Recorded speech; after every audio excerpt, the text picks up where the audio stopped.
ರಾಷ್ಟ್ರಪತಿ ದ್ರೌಪದಿ ಮುರ್ಮು ಇಂದಿನಿಂದ 4 ದಿನ ಮಹಾರಾಷ್ಟ್ರ, ಜಾರ್ಖಂಡ್ ಮತ್ತು ರಾಜಸ್ಥಾನ ಪ್ರವಾಸ ಕೈಗೊಳ್ಳಲಿದ್ದಾರೆ.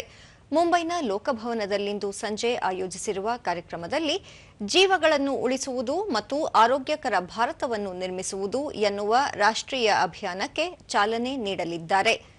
ನಾಳೆ ಬುಲ್ದಾನಾದ ಶೇಂಗಾವ್ನಲ್ಲಿ ಕೇಂದ್ರ ಆಯುಷ್ ಸಚಿವಾಲಯ ಆಯೋಜಿಸಿರುವ ರಾಷ್ಟ್ರೀಯ ಆರೋಗ್ಯ ಮೇಳದಲ್ಲಿ ಪಾಲ್ಗೊಳ್ಳಲಿದ್ದಾರೆ.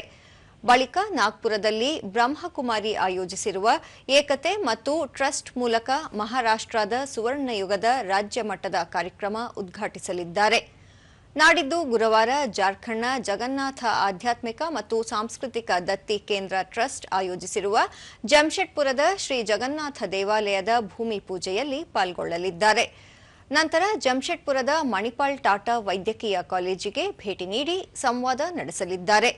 ಶುಕ್ರವಾರ ರಾಜಸ್ಥಾನದ ಪೋಖರ್ನಲ್ಲಿ ವಾಯುಶಕ್ತಿ ಅನಾವರಣ ಕಾರ್ಯಕ್ರಮದಲ್ಲಿ ಭಾಗಿಯಾಗಲಿದ್ದಾರೆ.